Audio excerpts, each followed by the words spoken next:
ये अब जनता को तय करना है कि जो मुख्यमंत्री रहा है उसको अपने बच्चों की चिंता है, उसे अपने बेटे की, पुतों की, पत्नी की चिंता है, तो जनता अपने बच्चों की चिंता करती है नहीं करती है ये आप पे डिपेंड करता है। उनसे सीखिए कम से कम। वो मैं 3 मुख्यमंत्री का आपको नाम गिनाया, आप ही के कोल्हान के, उधर मधुपुरा को छोड़ देते, अभी दूरी है, यहीं आपके अगल बगल के चंपई चाचा, रघु चाचा, मुंडा जी, 3 मुख्यमंत्री। और किनको टिकट दिलाया?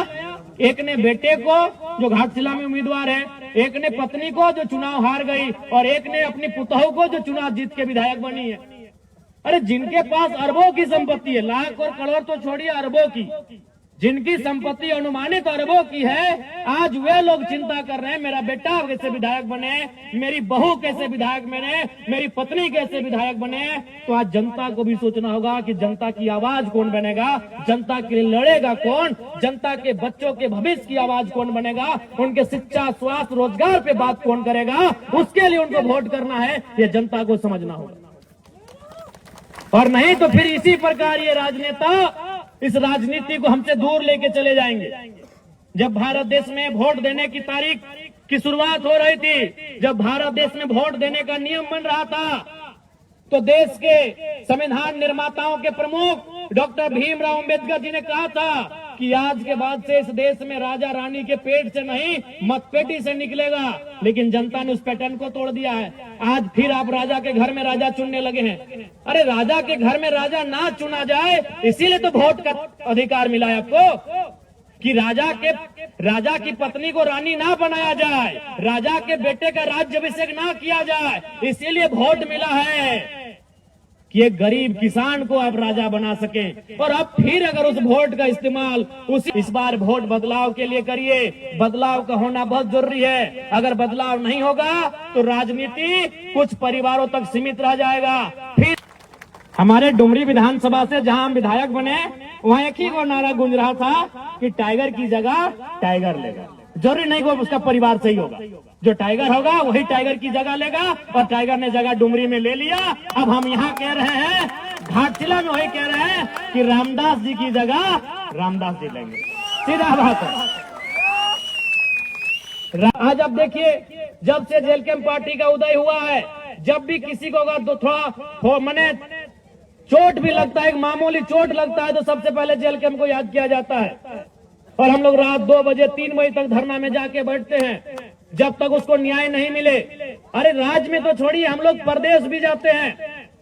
हमारे पार्टी के लोग मजदूरों की बात को अगर देखा जाए, न्याय दिलाने के लिए हम लोग राजस्थान, उड़ीसा तक जाते हैं।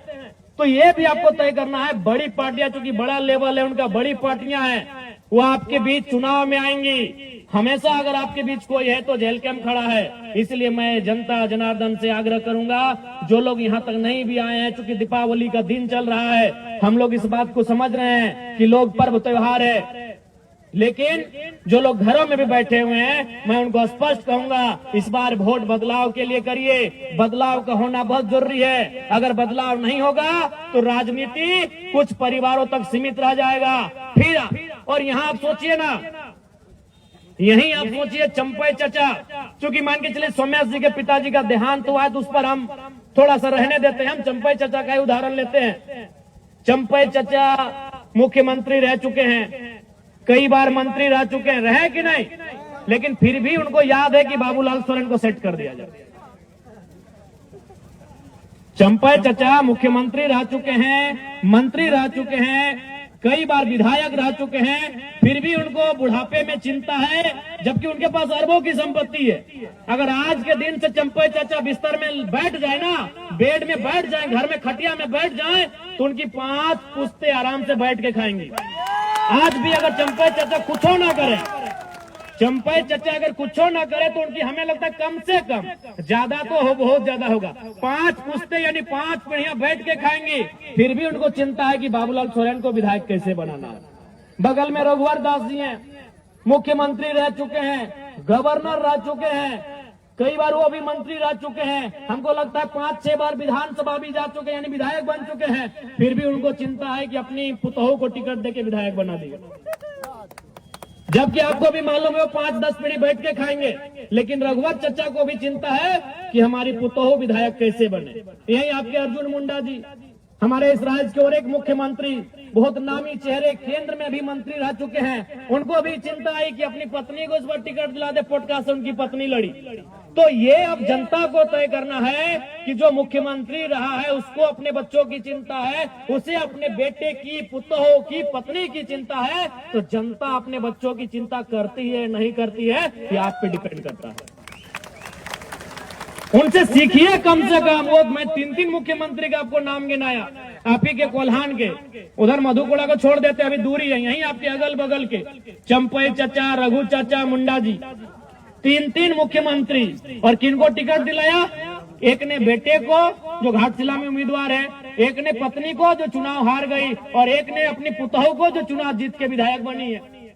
अरे जिनके पास अरबों की संपत्ति है, लाख और करोड़ तो छोड़िए, अरबों की, जिनकी संपत्ति अनुमानित अरबों की है, आज वे लोग चिंता कर रहे हैं मेरा बेटा कैसे विधायक बने, मेरी बहू कैसे विधायक बने, मेरी पत्नी कैसे विधायक बने। तो आज जनता को भी सोचना होगा कि जनता की आवाज कौन बनेगा, जनता के लिए लड़ेगा कौन, जनता के बच्चों के भविष्य की आवाज कौन बनेगा, उनके शिक्षा, स्वास्थ्य, रोजगार पे बात कौन करेगा, उसके लिए उनको वोट करना है, ये जनता को समझना होगा।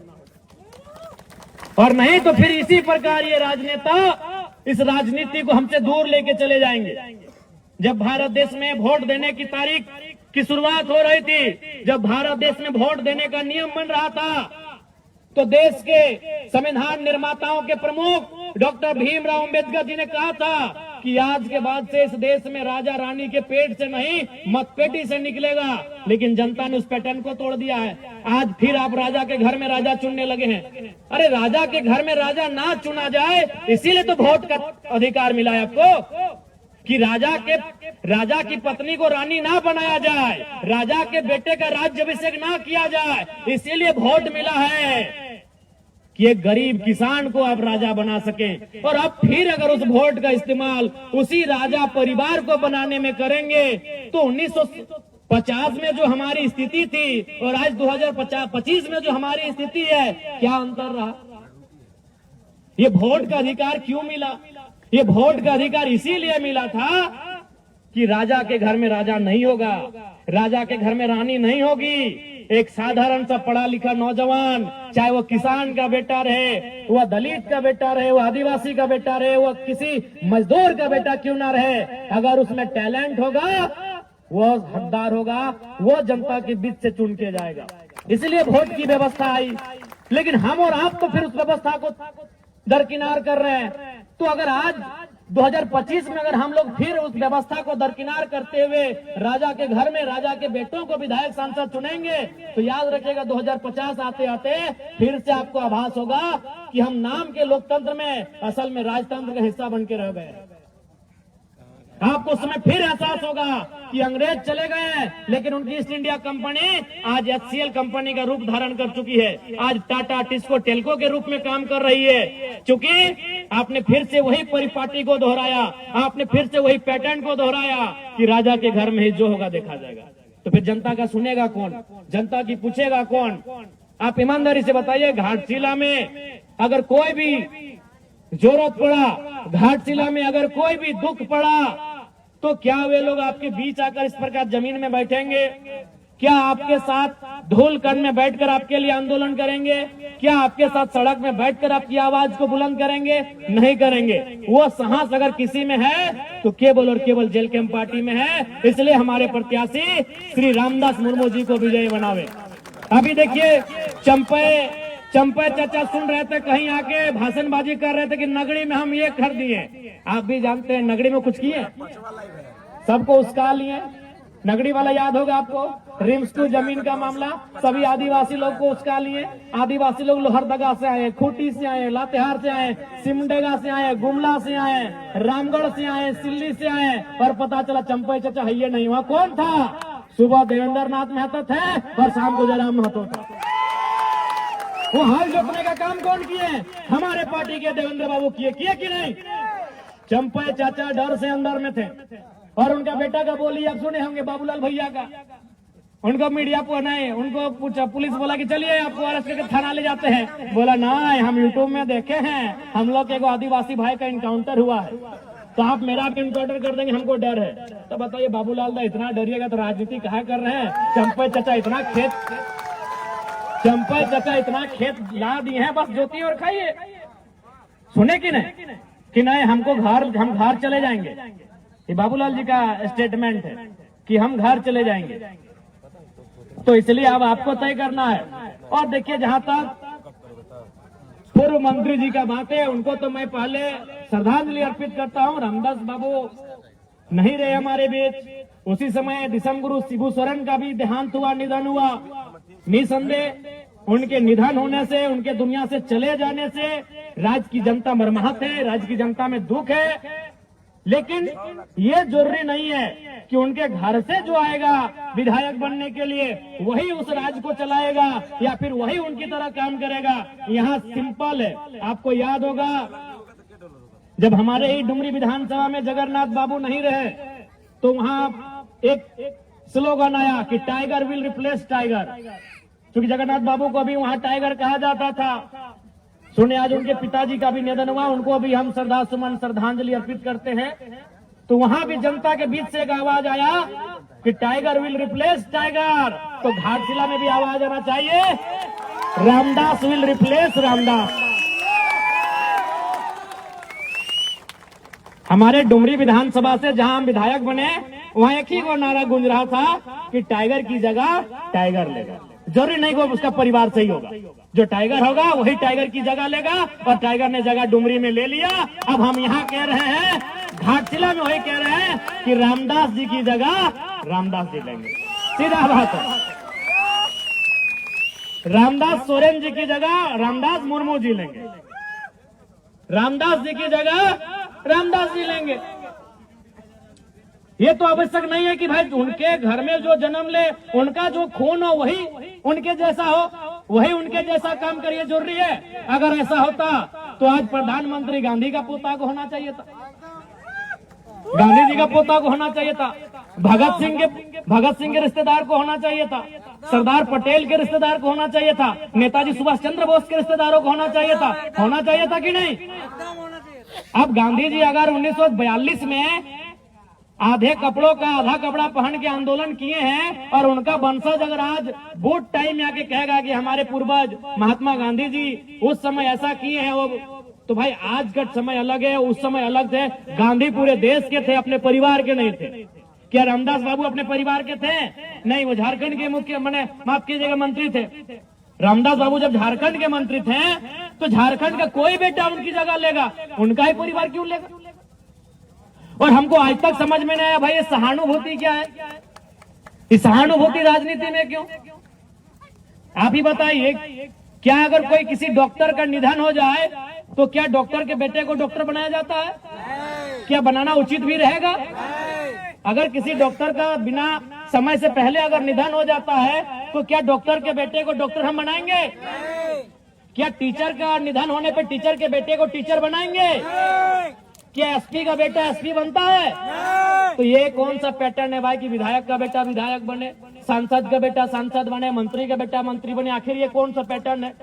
जबकि एक एसपी से महत्वपूर्ण एक एमएलए होता है, एक डॉक्टर से महत्वपूर्ण एक एमएलए होता है, एक टीचर से महत्वपूर्ण एक एमएलए होता है। क्योंकि डॉक्टर, टीचर और एसपी का फैसला करने वाला एक एमएलए होता है।